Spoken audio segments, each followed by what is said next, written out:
Welcome to the Success Journey Show. Let's travel together through the lives of individuals on the road to success. Hey, what's going on, travelers? It's Ricky Ventures and Marlon Madden, and we are back with you for another episode of the Success Journey Show. Marlon, what's good, bro? How you doing today? Man, I'm enjoying myself.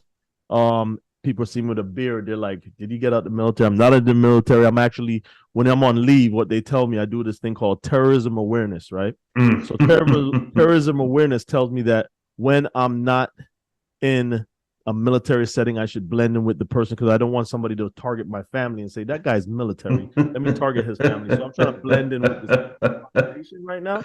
So that's why this is. Man, I thought he was gonna let the hair on your head grow too, man. You know. Oh man, if I did that, you'd see like a chia pet. I'd have one bit. Like I said, we could figure out.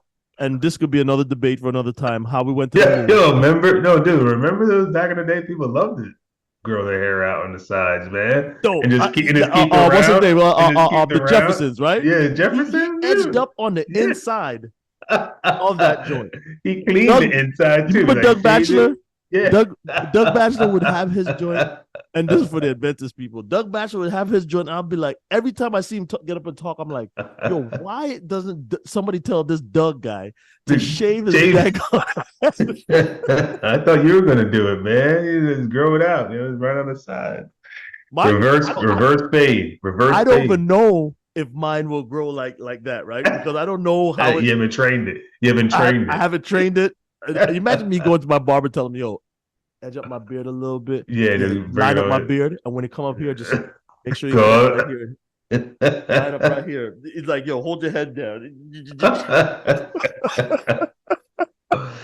Oh, man. Those 80s, man. That people were 80s, 90s. I never fell in love with that one. That's what I grew up. I looked at that hairstyle in terror. I was like, I hope I don't have to cut my hair like that. Yeah, man. When I knew I was losing it, I just said, yo, I'm balling it. I didn't even waste no time. I'm trying to think if I even know anybody that has that haircut right now. There's nobody that had that right now. If there is somebody, hey, listen, if you're listening to the show right now and you have that haircut, please do not just get the haircut just for the shirt. You could get one of these Dream Drive Discipline Diligence. You have to send us a series of pictures in different areas, not just a one off picture. Send us a series of pictures. And if you have a dad, you have a mom, I'm gonna equal opportunity. A brother, a sister, an auntie, an uncle, whatever you have, and they have that hairstyle, that Jefferson hairstyle, right? That send it to us. And we'll send you a T-shirt. I'm sure. Man, I want to see if somebody has that. Jefferson haircut. Yeah. George Jefferson. George Jefferson. Oh, you're going to give them a visual? Yeah, they got to see the visual so they know. So they know exactly what it looked like. So let's see. Let me see if I can share my screen. Yeah.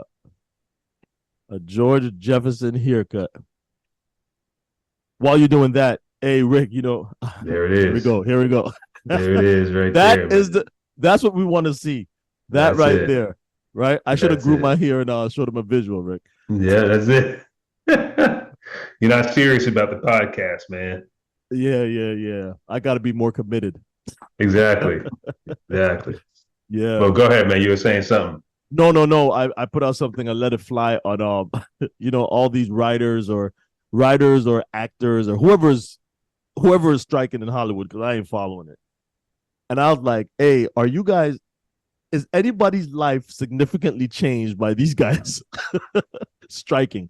Well, I know that in Hollywood, they're not making the money that they are, right? So their life is significantly changed. But I'm talking about the masses. Are you missing a show? Is there something going on that you're like, man, they need to write another movie? Like, I'm not missing anything.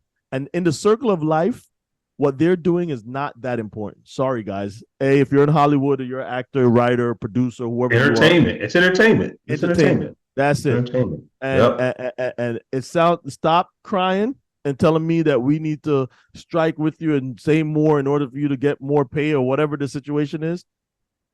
As Marlon, they keep charging us more money for the movies. Bro, exactly. I'm so I rented that George Foreman. Talk about people that had that little haircut. I think George Foreman had it for a little bit too. Uh, I rented it on Amazon Prime. Like, yo, I'm gonna let the boys see this. It's been out. I've been How much was it? contemplating it for a little while. I think it was like $6, Yeah. $6, right? And I turned on Netflix. That was last weekend. I did that. Not this past Yeah. weekend, but the weekend before that I did that, right? Tell me, I turned on Netflix today and it's on Netflix. Mm. I'm like, are you kidding me? The second time this thing happened to me, they charging us all this money to rent these videos, and Off then Prime. right off of Prime, and then I go right to Netflix is available. I'm already paying $21 a month for Netflix. I was like, dude, these things are people are robbing me. Wow. I don't even. It's up at 21. Maybe I don't check my Yeah, subscription. It's up to $21 now. $21, I remember I had Netflix. It was $7. $7. Yeah, So you guys want me to charge all this daggone money? You guys want me to support you guys in your you know what? and You're making more money. Yeah, yeah, and I'm sitting there, I got to pay more. Like, yeah. I movies are don't need it. going up, everything's going up. Yeah. Concerts are going up, all this stuff is going up. Yeah, who wants to? You go to this why recession and people are telling me that they're broke and crying. If you have the money to go to Beyonce concert, listen. I'm not this. Hey, Jay-Z, Beyonce. If you see this, don't lock our success journey to show down. I know you got some power, but check this out. If I ain't paying no $1,000 to go sit and watch nobody sing a song, nobody, nobody. I don't care how good you are. You must be Father, Son, and Holy Ghost. Exactly. And that price was paid for me already. That price was paid for me on Calvary. Calvary. Free admissions to that one. But yeah, dude, no, it's crazy, man. It's crazy. Oh man, guys, we have a great guest today. Um, Takeo, what do you got? What do you got, Marlon? You gonna say something? The book, Carry Water, Chop Wood. Is that it? Yes, yeah. So I got it. Chop wood, carry water. Carry Water. Me and my son is reading through it. Just the first 3 chapters. Just blowing your mind. Blow your mind. So, hey, if you have a child right now and you guys do a reading at night, I try to have my son read to me every night. I say that because he goes to bed at 8:30 and sometimes I'm doing something different. Carry water, chop wood. Chop wood, carry water. Chop wood, carry water. I'm dyslexic. So chop wood, carry water. Carry water. Who's the author, Rick? The author is, give me a quick second. I have it right here on my phone. Yeah, but let me tell you, it's an easy read. Your kids will love it. And it's not even just for kids, dude. It's not just for kids. It's just for you too. Yeah. But if they can read it with their kid. Yeah. What is Josh's last name? Joshua. We're giving this guy a free plug, and yeah, I know. Yeah. Let's see, Joshua. See if we could try to get him on the show one of these days. Joshua Metcalf. I'm gonna hit him up. Hey, if you guys know, if you're watching this at Joshua Metcalf, that's his name. Yep. Everybody that's listening to this at Joshua Metcalf, so he could hear this, so he'll come on our show, right? And you read the book, Carry Water, Chop Wood, or Chop Wood, Carry Water. Chop Wood, Carry Water. Chop Wood, Carry Water. There you go. Yeah, he has a lot of great. He has quite 5 great books that are just made. But that Chop Wood, Carry Water, man. Oh, the lessons in that thing, man. This one I heard. We're almost done with it. My boys and I are reading it as well. But if I can just go to one thing here, if it would jog my memory, if I see my note, what would it say? Oh, well, I'll just talk about this one. The morning gratitude. It's like so often we're doing a comparison model, right? The comparison thing where, oh man, I wish I could have the money this person have, or I wish I could have the car this person have, or I wish I could have the house, the wife, the dog, the friend, the whatever other people have, and we get so lost in that comparison model. And he said the grass is never greener on the other side; it's always greener where you water. Come on. Come on. Yes, sir. Yes, sir. So, water your grass, right? And you be Exactly. good, and stop looking at other people, man. And spend time in the morning. He said spend the first 5 to 10 minutes in the morning just in gratitude, Yeah. thankful for all the things that you do have, and do that as a practice every single day. So I encourage you all to do that, man. We Thank get you, Rick, for ready. sending me the book. Yeah, yeah, no doubt. Yeah. We are getting ready to bring on this amazing guest, man. Knowledge, insight, man. And we're really excited to have him share that with you guys. So thank you. We'll see you guys in a couple minutes. But thanks for joining us today for another episode of the Success Journey Show. See you guys in Yes, a sec. sir. Peace. Thank you for listening to the Success Journey Show. Please follow us on our social media on YouTube, Instagram, and Facebook at The Success Journey Show. Also, check out our website at thesuccessjourneyshow.com. Thank you for listening and enjoy the rest of the show. Hey, what's going on, travelers? We are back with you with our favorite segment of the show where we bring on a guest, a phenomenal guest, as they share their journey through life on their road to success. And today we have none other than, Rick Terrien. Now, Rick, before you even say anything, oh my goodness, and I'm gonna mess this up, and I'm gonna call to my wife and see if she remembers what it is. Oh, Tocayo. I spent some time in Mexico, and the gentleman told me that anyone that had the same first name as each other or any similar variation, they call each other Tocayos, or Tocayo.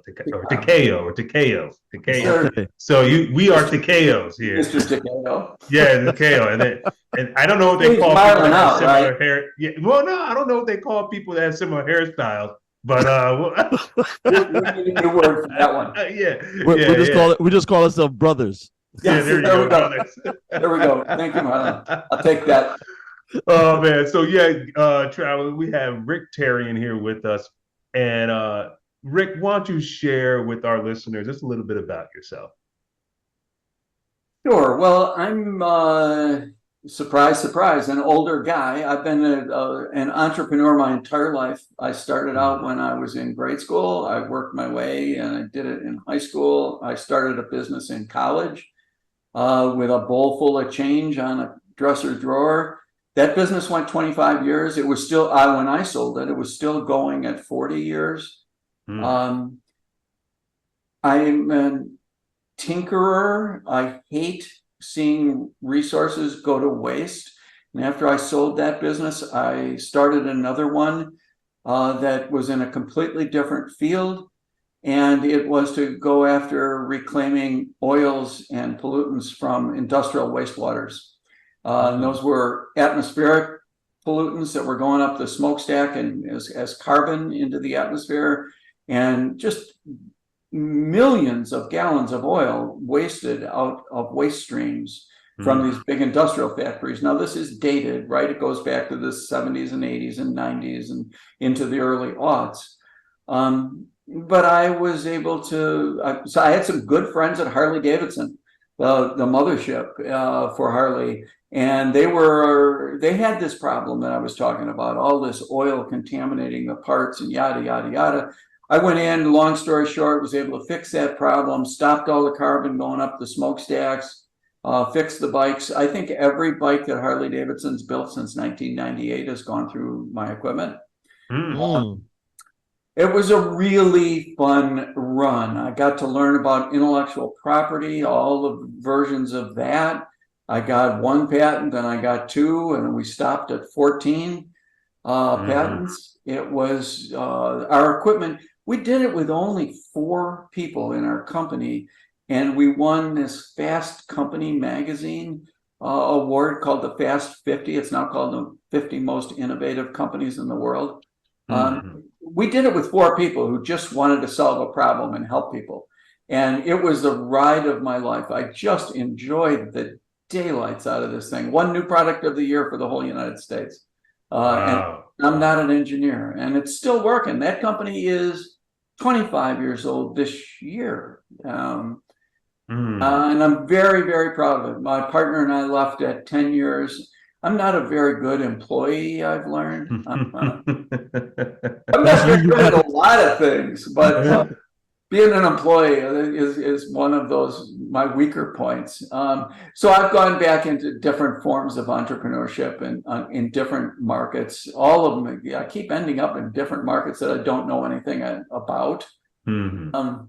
But I'd like to talk later in this about the beginner's mind and how Yeah, important that is, yeah, especially absolutely. for those of us who are older entrepreneurs in the community that are looking to share and aren't Mhm. often asked. So that's Yeah, my pleasure to open it up. I appreciate the love it. invitation, gentlemen. I'm really looking forward to this conversation.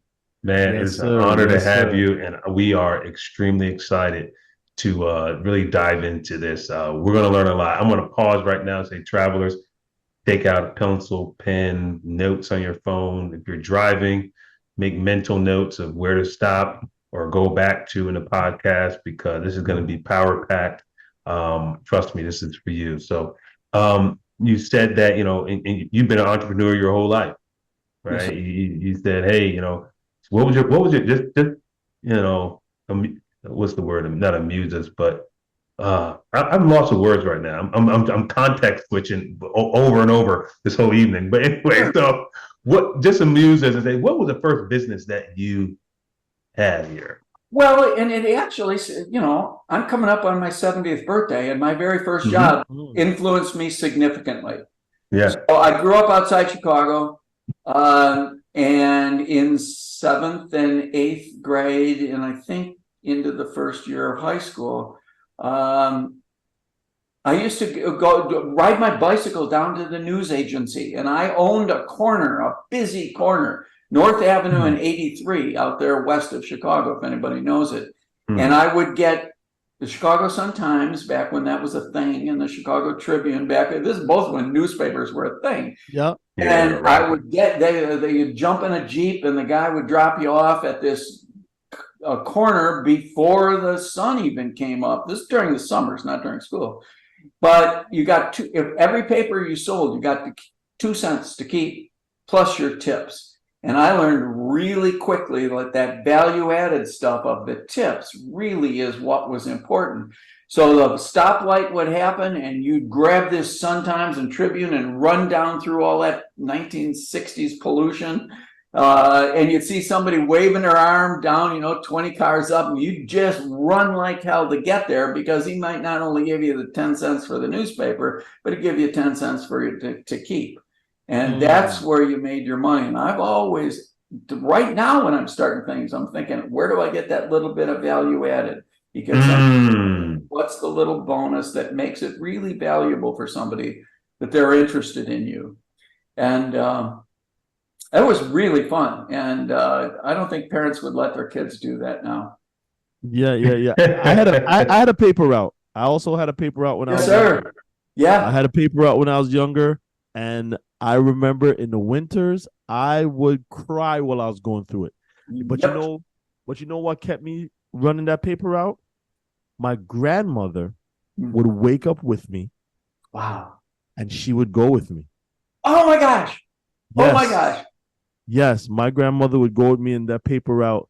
And I remember, man, you just said that. That was something that I didn't forget about, but I haven't thought about that in years. My paper route, and then when you had to go collect for the monthly subscription that they did or whatever, that's when you made your money because everybody would give you the tip, and they love the way that you fold the paper and I put it in. I make sure Yeah. if it was raining, I make sure it got there and all that Put it on different the stuff. porch. Yep. Yep. Yep, yep. Oh man, that's fabulous. And the idea of your grandma here, that's going to tie into what I want to talk about. That's perfect. Yes, sir.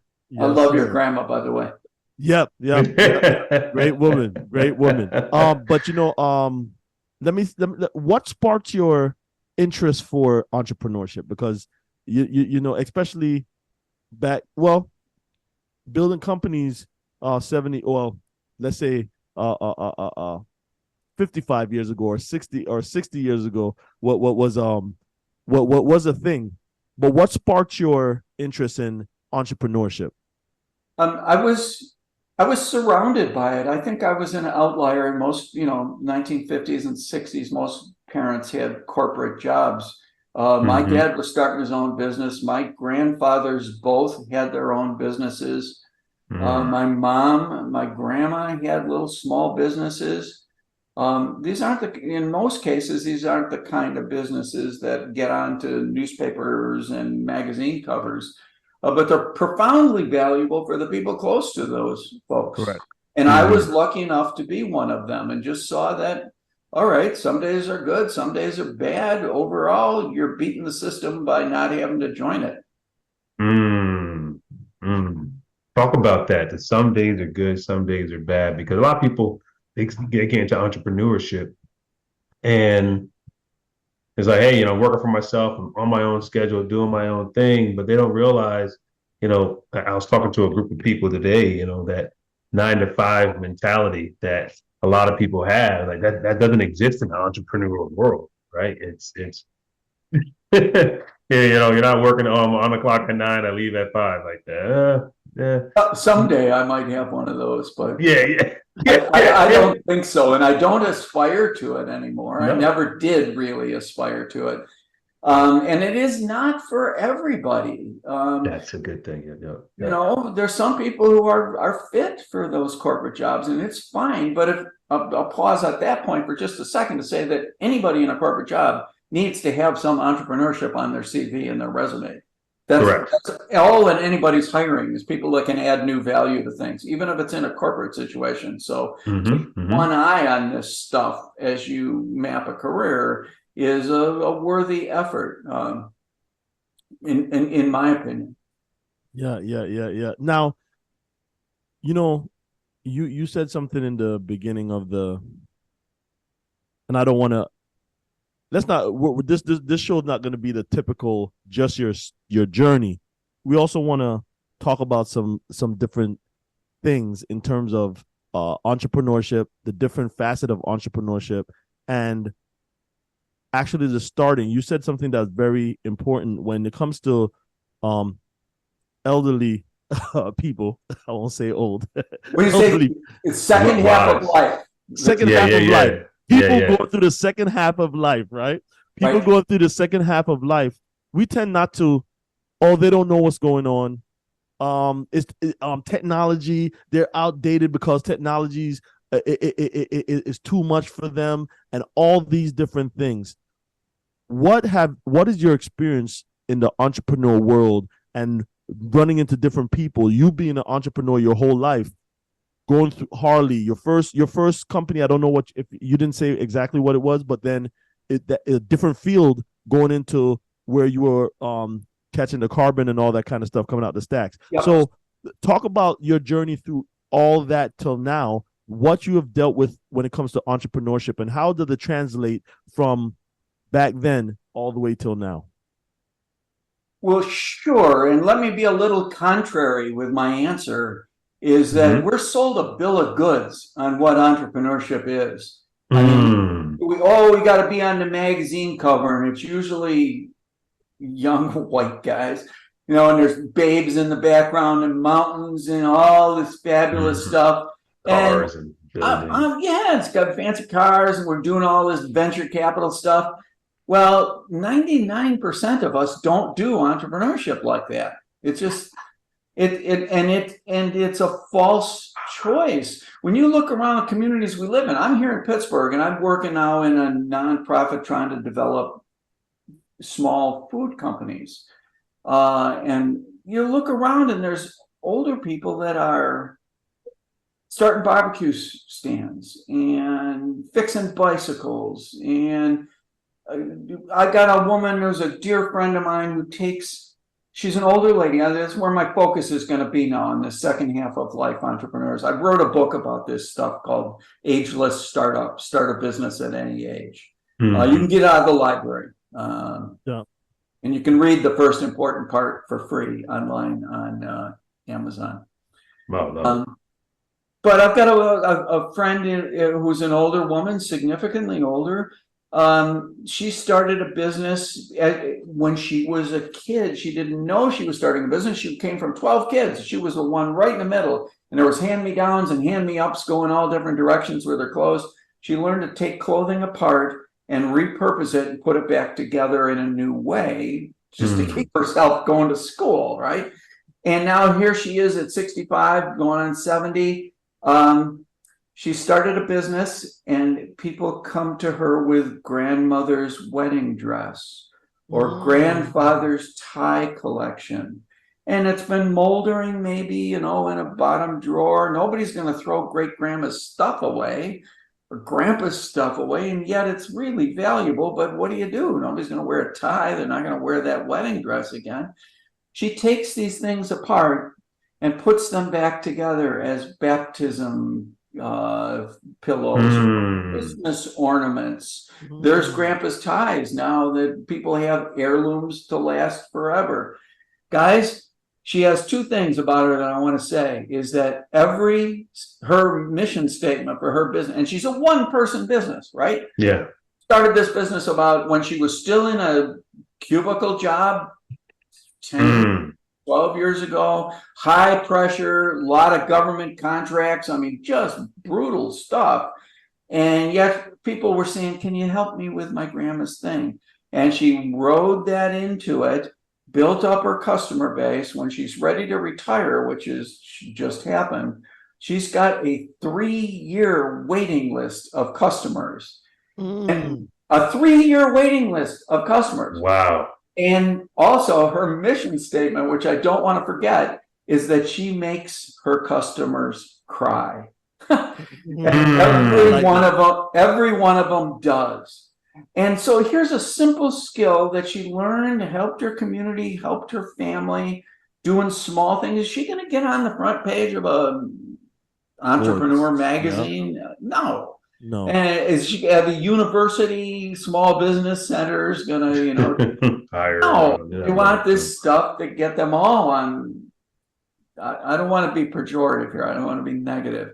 But there is a whole class of entrepreneurship. We're human beings. We've been helping each other out for 10,000 years as a society. There's bakers, candlestick makers, and I'm going to get poetic here, but there's a lot of small niches. And I'm going to keep going for a minute with your permission. We have in our culture a ton of talent and resources and people like me that have done these small jobs. We got a little bit of awards going on, but there's people who have lived their whole lives as entrepreneurs, and nobody is calling them up and saying, how did you start? What were the problems you had? All the mentors are meant to be these guru types. When in fact now there's a whole new psyche of entrepreneurship teaching and introduction of entrepreneurship to young people. We were talking before we got on the air. I've got a fabulous K-8 school right near me here in Pittsburgh. That's the only charter school for entrepreneurship in the United States that I know of. But there's many high schools with entrepreneurship programs, and everybody's pointing to Elon Musk and, we're going to Mars and all this stuff. Well, there's also people fixing bicycles, and there's people starting barbecue restaurants, and there's people taking care of their community, and nonprofit entrepreneurs are just as much and valuable as for-profit entrepreneurs. This is maybe a day and age of nonprofit stuff. You said something in there. Open. I want to tie those older entrepreneurs and those younger entrepreneurs to help with that beginner's mind, because I don't want to waste the talent that I see around me and my peers. Man, you're spot on with that, Rick, because there's a couple of things.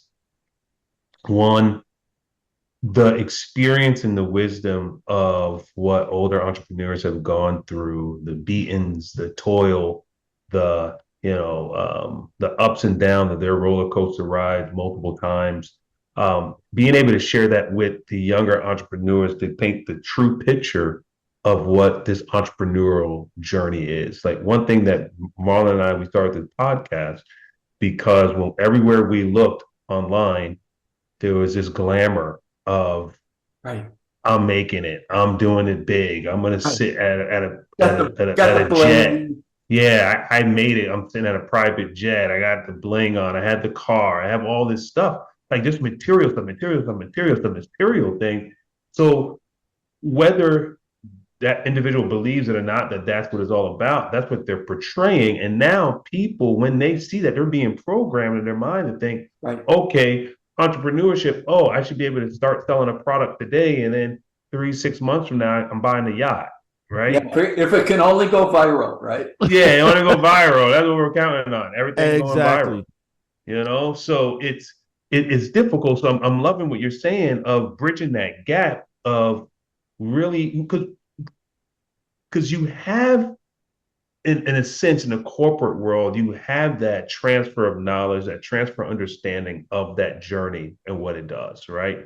And we do a great job of selling that, but then corporations, the young people come in, you got to work hard, you got to do this, show up, all that kind of stuff, whatever. That map is kind of painted out. But when it comes to the entrepreneurial world, it's not as clear, right? And YouTube is training people. If you want to make $10,000 right now, all you need to have is your cell phone, right? Like, all right, come on, right? It's all those things. So my question to you is, as you're starting to help shape the mindset, because that's what I'm hearing, like you're helping shape the mindset of the future entrepreneurs. What are the, outside of the things of the glamour that we talked about, what are some of the other aspects that you're seeing as barriers, right, that have been placed in front of them in order to really understand what this really is about entrepreneurship? What a great question. Thank you, Ricky. I'm really mad about parts of that answer. I'm passionate about it. You guys aren't too far from my age, but you remember when it used to tell all the kids, you can practice hard, you can get in the NBA. Yep. No, I'm not 5'7", man, 5'8". I don't know.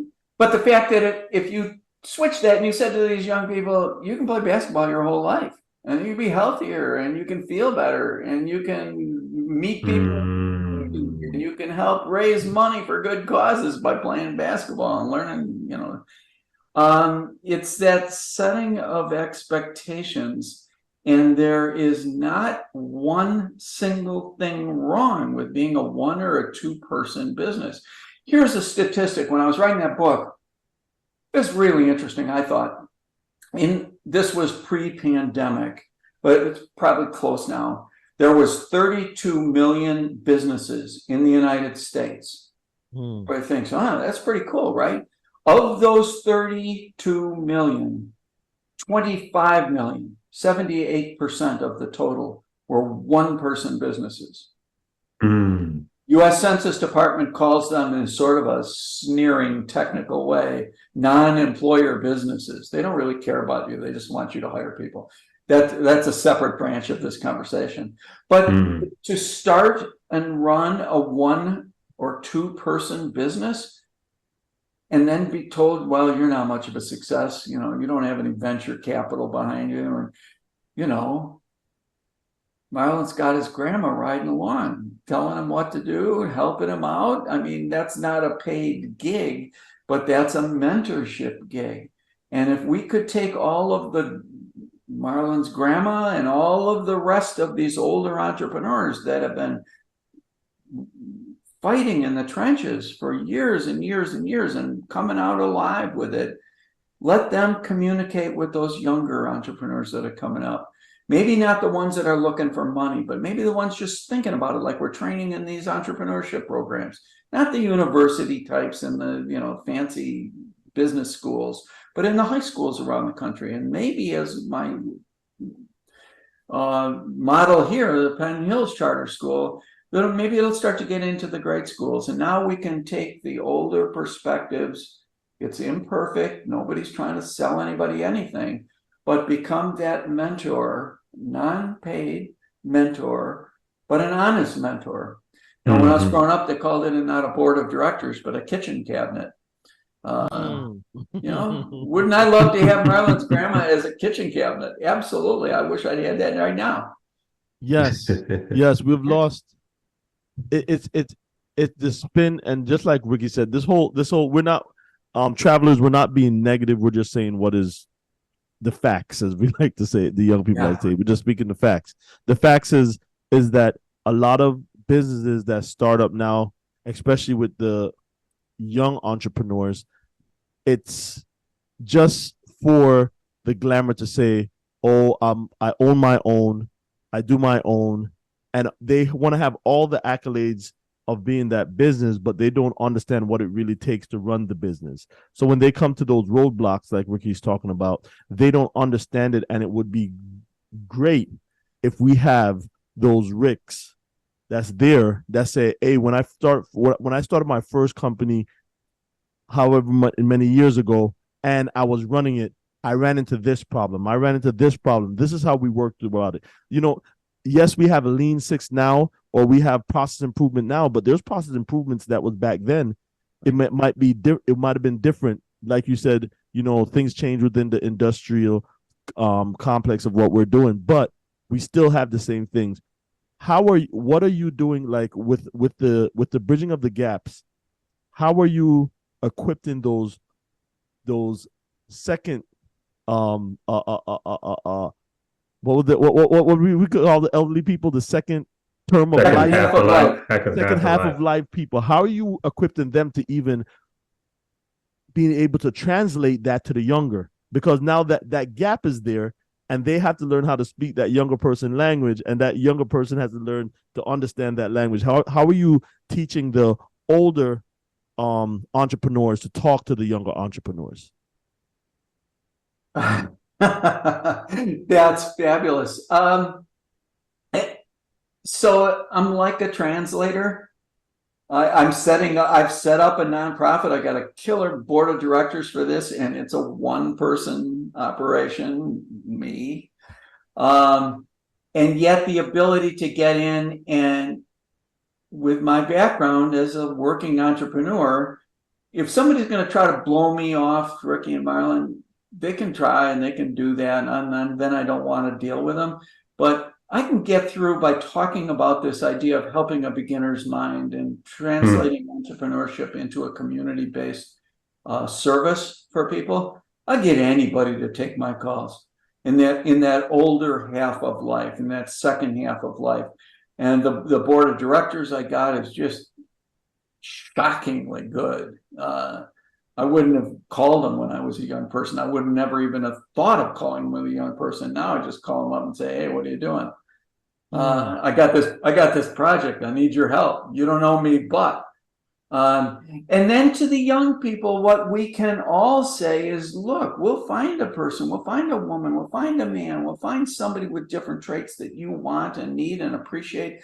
But what we're going to train you to do is continually add something of value for your customers.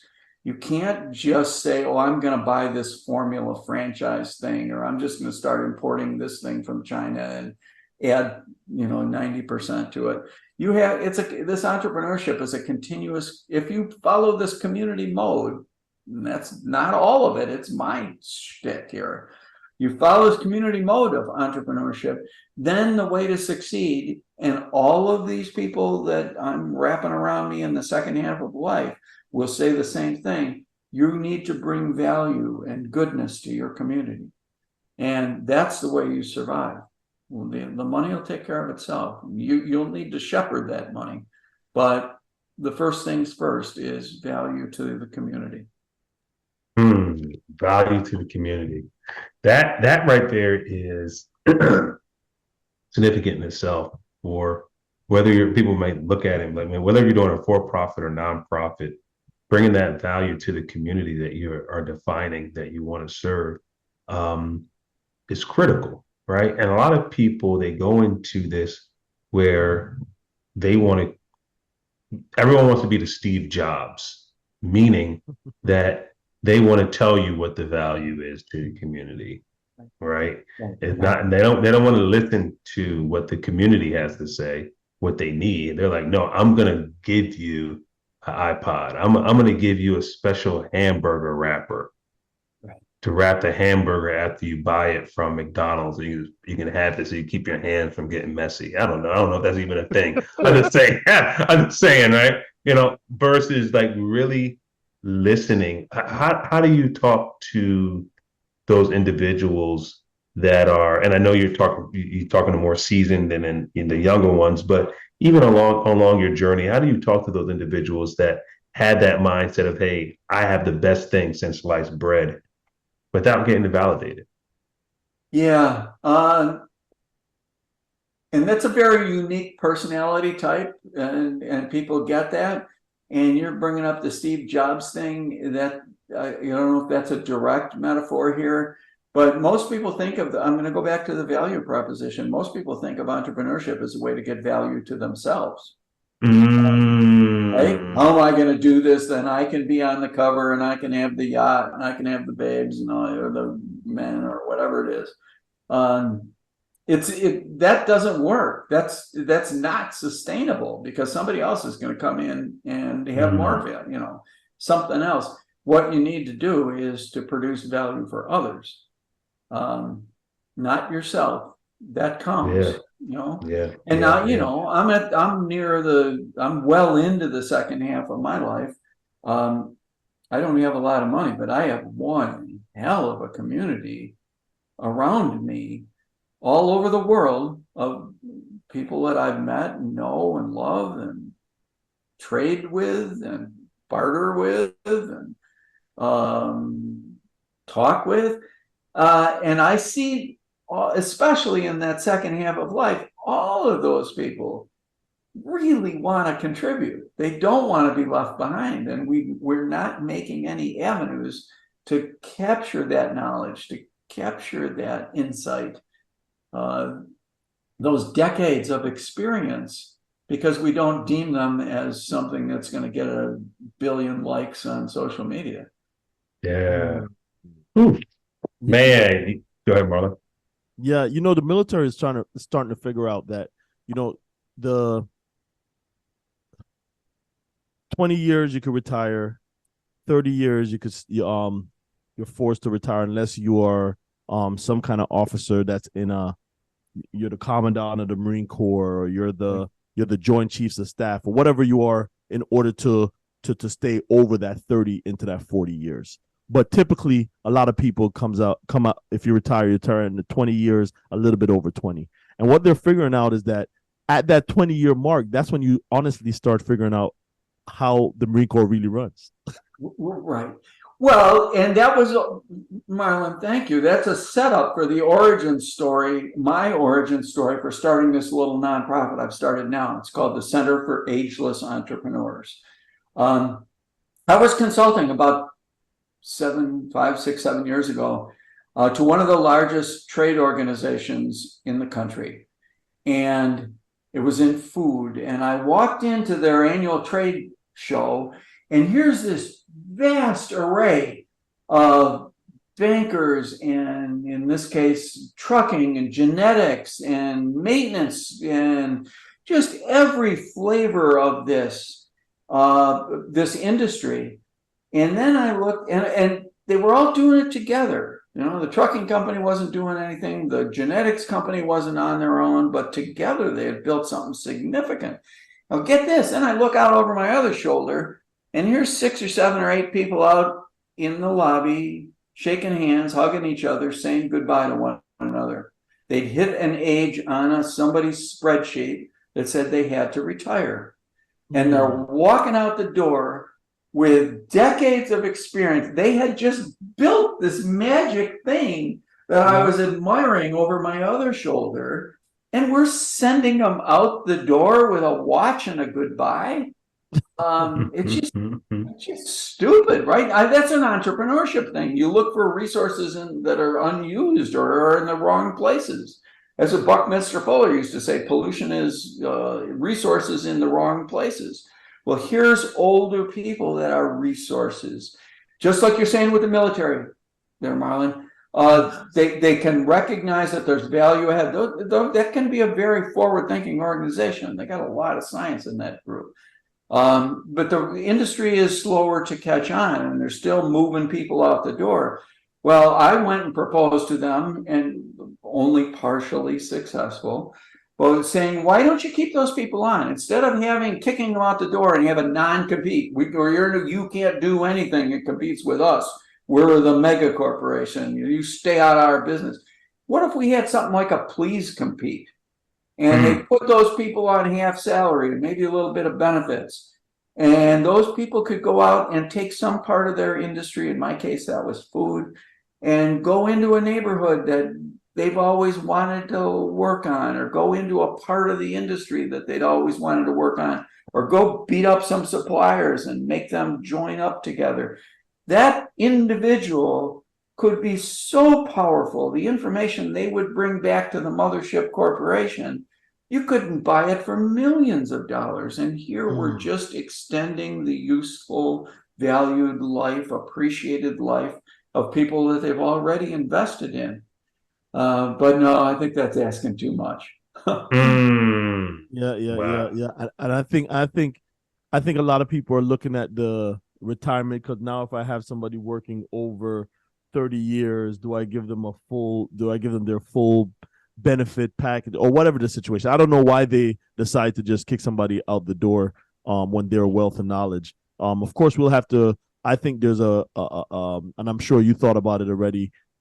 How does retirement look for somebody that's want to retire but want to stay on as, like you say, a consultant, or do you build a corporation of consultants that are fractional consultants, just like what you do, Rick, fractional CIO? They're fractional consultants. So if a company needs somebody to do handle XY problem, they could reach out to that core and say, hey, I need somebody that's good in supply chain management to come up here and look why my whatever situation is I have delay within my supply chain.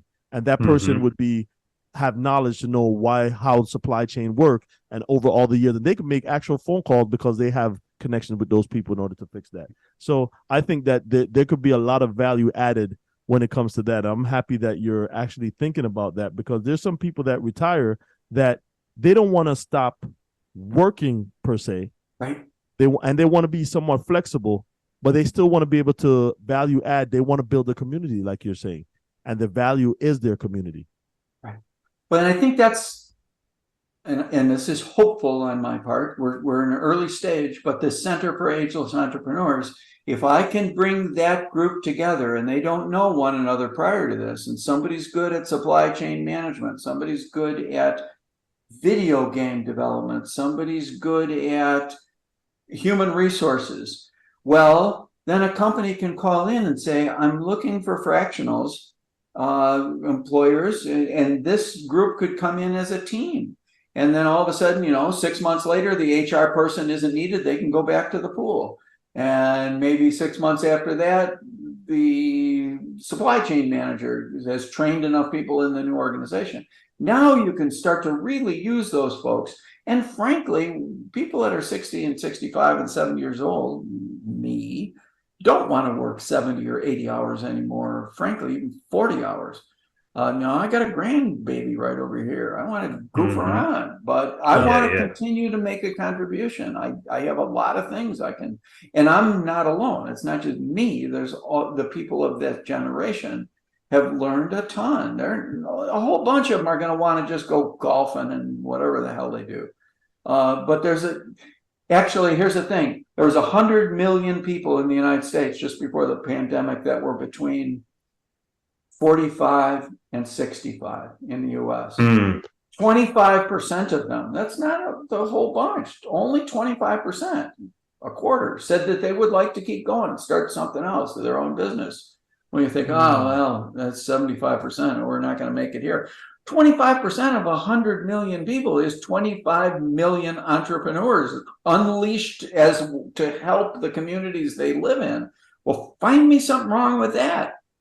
Yeah. And then if we can give them the backup stuff, and all of that's in that book for free, but it's just how you set yourself up as that independent consultant. You don't want to just stumble into this. You want to, get yourself set up as an independent contractor. You guys talk about this all the time. So there's Absolutely. lots of ways people can set themselves up. It's not expensive. It doesn't cost much money. You don't need much. You just need to get yourself legal and protected. It's all that stuff is not to show the world how cool you are and you've got a company. It's to protect you. It's to keep it's to wrap armor around you. Yeah. And that's not expensive and it's not hard. Yeah, and Mr. IRS and Uncle Sam demands it too. So Right, and you want to be really clean with what you do. So I mean, that's the part of the book. The editor of this book, I wanted it to be this inspirational book, and everybody dreams big dreams and has big thoughts. My editor just wanted me to put lists and checklists in this thing, and I was so mad about that. I was like, "Hey, you're ruining my dream. I've got this idea." Well, you know what? Those checklists are the best thing in the book. After I started, it's what do you do to set up a bank account for your business? What do you do to get some business insurance? Oh, wow. I'm gonna tell you, Rick, and Ricky, you could go after this. This is just gonna be a statement. I'm not gonna go into a question. I know you have a question. That's what I think a lot of this entrepreneurship is missing. Everybody's giving you just a wave top of how to do something. So you ask me how to set up a trucking company. And I'll say, oh man, it's pretty easy, man. You just go and you buy your first truck, and once you buy your first truck and you get your runs and you start making money, and if you are an owner operator, you make this much money, and then you could buy your second truck, and before you know it, you have a fleet. But nobody's talking about those checklists. How do you buy a truck? How do you set up your company? From setting up your company, how do you make your company stand alone when it comes to credit? How do you leverage the credit that you have in your company in order to scale your company? So I think in entrepreneurship, a lot of people are just doing the used car salesman stuff and just glossing over things and not pinpointing to say, if I call somebody right now and ask them, how do you grow a podcast and how do you get more sponsorships? They're going to just give me some kind of crazy answer, and it's not going to, I'm just going to go back home and have to read another book. You understand what I'm saying? So I think that's what to me, that's what's going wrong with entrepreneurship, is that not a lot of people are willing to be mentors. They say they do, but they're lying. I'll say it straight up. Or they want to only do it for pay. Or they only want to do it for pay. And then when they're giving you the answers, they're not giving you pinpoint answers, because sometimes they don't even know how to do it. They'll just give you that's their business model is to have you pay them to be a mentor. Right. And especially if you're doing it with really young people, they don't have those kind of resources. And so we're starving them of stuff that they really need as a generation to come up. Wow, I love it. Man, what you're saying is so spot on, Rick. And I told you listeners that this is gonna be good.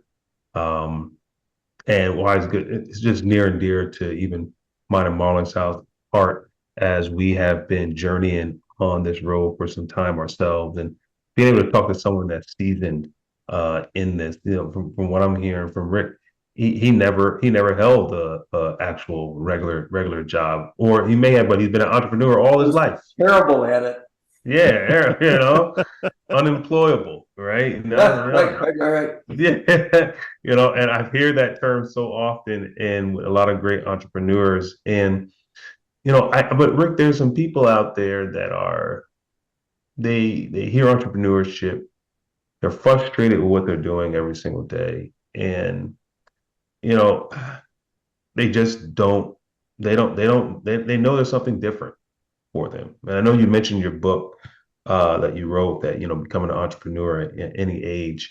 What would you say? First, say the title of the book one more time, so I don't mess it up here. But then, what would you say to that individual that is on that journey, and that they can gather from that book as well as they read it?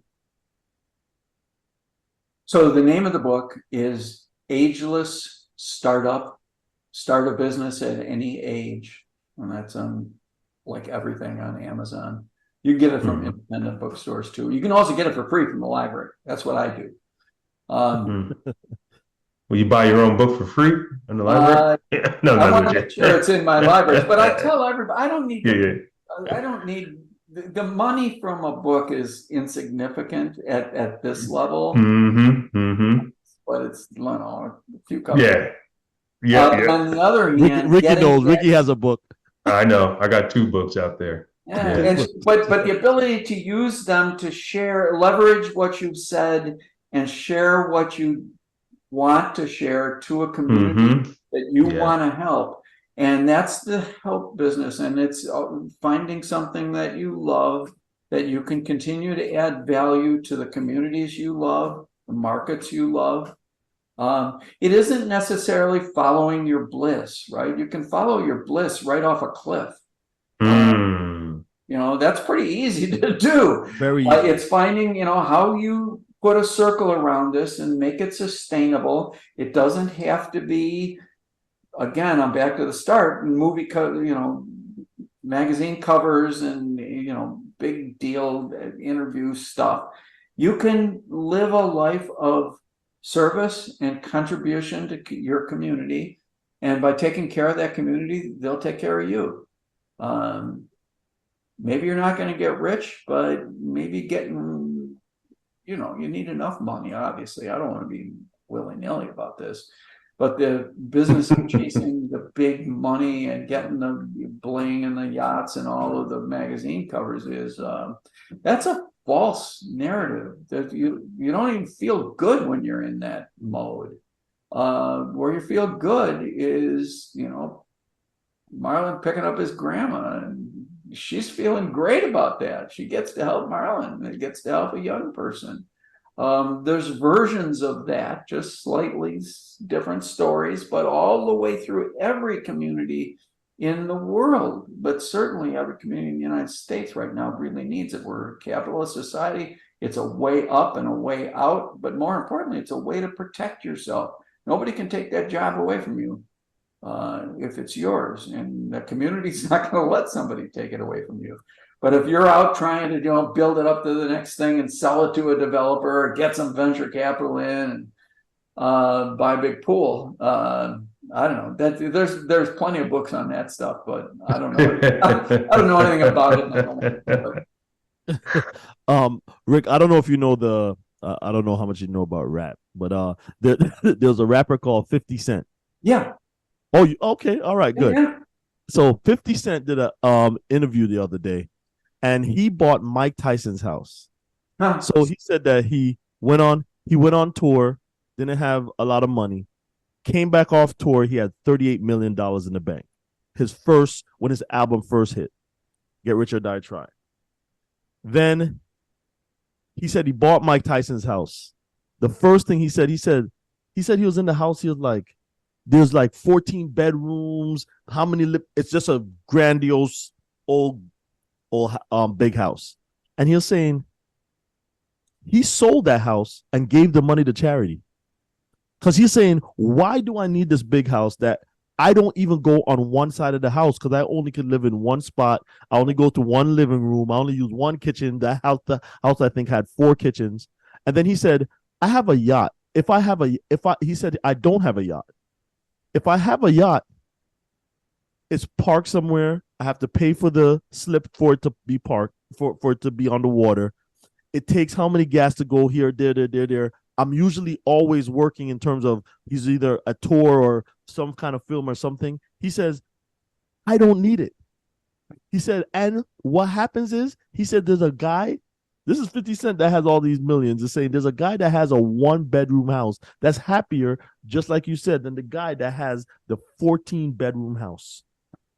And it isn't just happiness, it's maybe security as well, right? It's somebody with a 14-bedroom house and a mansion and yacht you can get yourself knocked off. There's a lot of people looking at you, trying to not just in some dangerous way, but in a financial way. Yeah, correct. I'm gonna beat that guy, and I'll be the next, 50 Cent or whatever it is. When the guy with the 1-bedroom house is thinking, I got it made. I can goof around in my garden. I can walk down to talk to my neighbors. I can sit on the front porch. again, this isn't for everybody.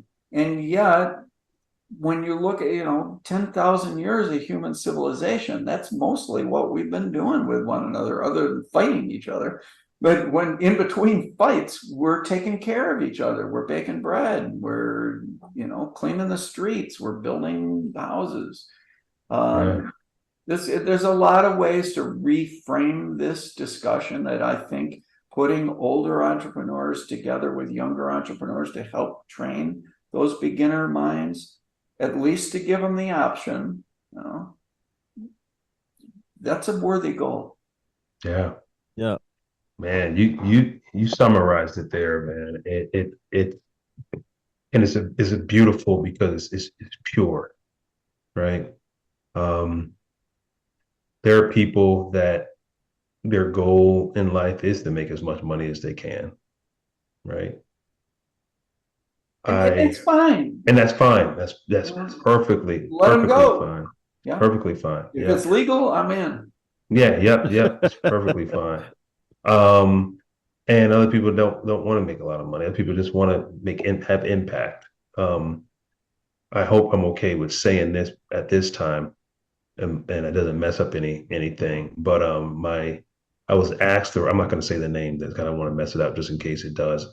I was asked to write a bio for somebody, and as I was writing the bio for the individual, the things that were the highlights wasn't how much money they made, wasn't what they lived in, it wasn't where they've been or what they have access to. It was the impact that they made. Mm. And like if I think about writing a bio for anybody, that's what the bio will read. Yeah. What impact did they make to the community in the world around them? Amen.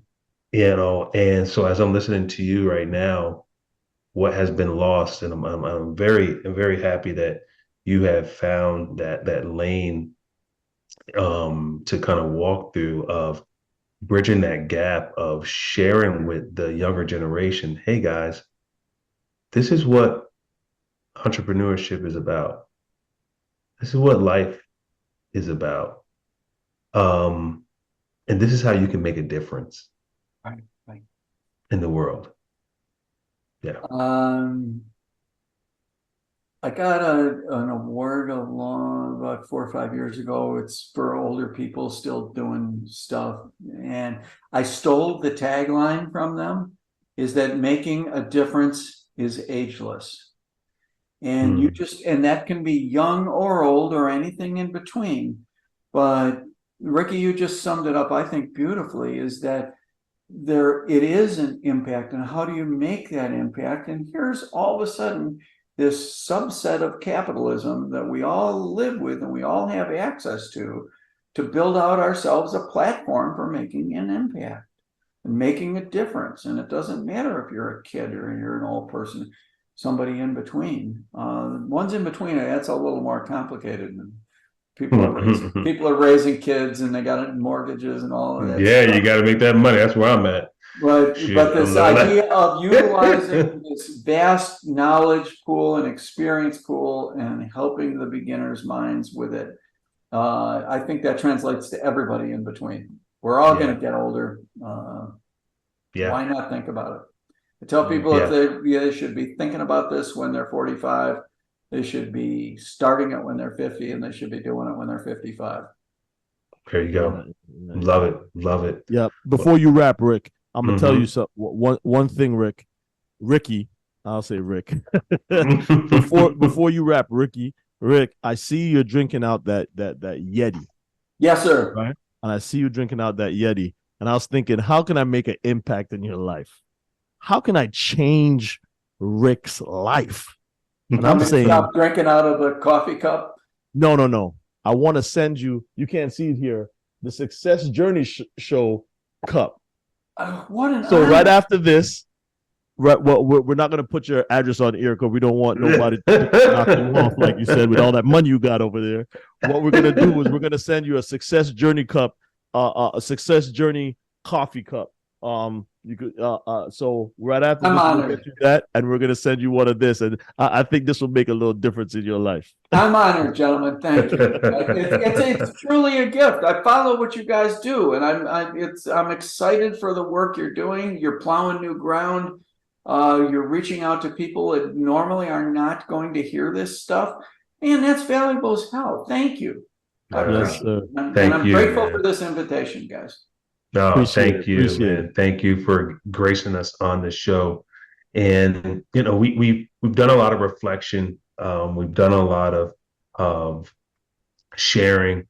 One question in particular, because I love this question, because this is like the summary of our show, all in this one question. If you, Rick, can go back to young Rick, they used to call me Little Ricky. Actually, when I go to my hometown, they still call me Little Ricky. Or Pretty Ricky. No, that one's faded away a little bit, but definitely I do have my group of people that call me Pretty Ricky. Right? If you can go back to young Rick, maybe that young Rick that got that paper out, that first paper out, and knowing what you know now, you can spend 60 seconds with him. What would you say to young Rick? I'd tell him to face those fears that he's feeling. That those are legitimate fears. If you do something different, that nobody was an entrepreneur. We used to think that word was a sissy French word when I was growing up. Well, I'm a startup guy. Well, there's fears all along that pathway, and it's not, the idea is to eliminate fear, but it's to learn from it and conquer it and put it to better use as a new pathway to a different place. And with that in mind, fear just becomes an asset. Now, would I have listened to that guy, that old guy? Probably not. I would have torn off down between those smoking cars and getting that 10 cents. Get that 10 cents. But here I am. I'm still trying to add value. I'm trying to figure out what makes my service to those people a little more valuable than the next one. I love it, man. Yeah, and guys, you see me look down every often. I'm writing down notes, and I got a lot of them here, and it's maybe if I had time, I'll do a segment where it was not segment, but I'll put a copy of Ricky notes of what I thought jumped out at me. But I'm just, maybe I get this AI to take that note for me. So I have to write it myself. But Rick, we want to thank you so much. I think I could actually do action items on here too. Interesting. But anyways, look, technology. But anyways, Rick, man, we are so happy that you were able to join us today on the Success Journey Show. Man, we learned a lot. We were refreshed. We were renewed in everything that we do. And that's why we love doing this, connecting with people from all around the world, different perspectives of life, but really on one mission of trying to maximize their potential, not just for themselves, but for the world that's around them. So Rick, thank you so much for joining us. And for all of our listeners out there, thank you so much for being a part of the Success Journey Show. We will see you guys and talk to you guys next week at the same time, same place on the Success Journey Show. Everyone have a good one. Peace. One love. You've been listening to The Success Journey Show, where your dreams, drive, determination, and diligence are the foundation to success. For more information, check out thesuccessjourneyshow.com. The Journey Squad is here helping you to your destination.